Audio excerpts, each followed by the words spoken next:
అందరికీ చిత్తూరు గాంధీ బొమ్మ దగ్గర రావడం జరిగింది.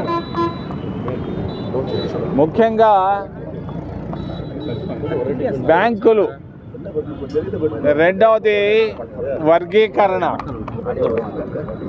మూడవది అభివృద్ధి. ఒకప్పుడు దేశంలో అంటరానితనం ఉండేది. 100 సంవత్సరాల నాడు గాంధీ గారు చిత్తూరుకు రావడం జరిగింది. గాంధీ గారు చిత్తూరుకు వచ్చి ఈ విగ్రహం దగ్గరే 2 మాటలే మాట్లాడాడు, 5 నిమిషాలు. ఒకటి దేశానికి స్వతంత్రం, రెండవది దేశంలో అంటరానితనం నిర్మూలన. మరి ఈరోజు అంటరానితనం అంటే ఏందో జనాలు మర్చిపోయారు, తెలీదు. ఒకప్పుడు మాలా మాదిగలను తాకేవాళ్ళు కాదు, రోడ్లపైకి రానిచ్చేవాళ్ళు కాదు, మూతికి ముంత కట్టుకొని వెనకాల మరి చీపురు గట్ట కట్టుకొని తిరిగేవాళ్ళు ఎస్సీలు.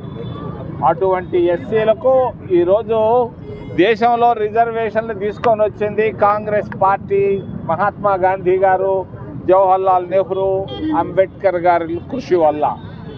ఈరోజు ఎస్సీలకు 15% రిజర్వేషన్లు ఇవ్వడం జరిగింది. ఎస్టీలకు 7.5%. మరి ఓబీసీలకు సోనియా గాంధీ కృషితో 27% రిజర్వేషన్లు ఇవ్వడం జరిగింది. కానీ అనుకున్నంత అభివృద్ధి రావటం లేదు. ఎస్సీల పరిస్థితి చిత్తూరు జిల్లాలో చాలా అధ్వానంగా ఉంది. ఓబీసీల పరిస్థితి చిత్తూరు జిల్లాలో చాలా చాలా చాలా అధ్వానంగా ఉంది. ఎస్సీల ఆర్థిక పరిస్థితిలో చాలా మరి దినానికి ఒక్క పూట కూడా భోజనం చేయలేకపోతున్నారు. మరి ఓబీసీల పరిస్థితి కూడా దినంలో 2 పూటలు భోజనం చేయలేకపోతున్నారు. ఈ పరిస్థితుల్లో భారతదేశం ఉంది. బ్యాంకుల్లో డబ్బు ఫుల్గా మూలుగుతూ ఉంది. అదంతా కోటీశ్వరులకే ఇస్తున్నారు డబ్బులు. బ్యాంకుల్లో మార్వాడీలకే ఇస్తున్నారు, గుజరాత్ వాళ్ళకే ఇస్తున్నారు కోట్ల రూపాయలు.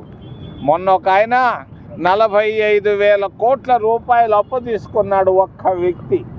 45,000 కోట్ల రూపాయలు అప్పు తీసుకుంటే ఆయన 1% కట్టి 99% మాఫీ చేసుకున్నాడు. మరి 40,000 కోట్ల రూపాయలు మాఫీ అయింది ఆయనకి. మరి ఆయనకు మళ్ళా ఒక 10,000 కోట్ల రూపాయలు ఇవ్వాలని భారతీయ జనతా పార్టీ, మోడీ సంకల్పిస్తూ ఉన్నారు. ఇది దేశంలో ఉన్నటువంటి బ్యాంకుల పరిస్థితి. పేదవాళ్ళు ఎవరైనా వెళ్ళినా కూడా బ్యాంకుల్లో రుణాలు ఇవ్వాలి. ఓబీసీలు వెళితే చదువుకున్న ప్రతి విద్యార్థికి, ప్రతి నిరుద్యోగికి, ప్రతి రైతుకి రుణాలు ఇవ్వాలని మేము కాంగ్రెస్ పార్టీ తరఫున డిమాండ్ చేస్తున్నాం.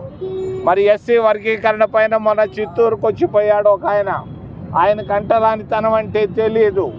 మరి అంతేకాదు, ఈ రోజున్నటువంటి సెన్సస్ జనాభా లెక్కలు కూడా కరెక్ట్గా తీయలేదు. దీన్ని ఖండిస్తున్నాను.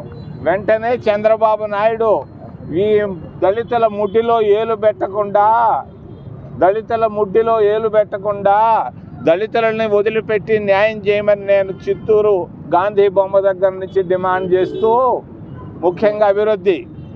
మరి మొన్న నేను గుంటూరుకి వెళ్ళాను. గుంటూరులో 60,000 కోట్ల రూపాయలు ఖర్చు పెడుతున్నాడు.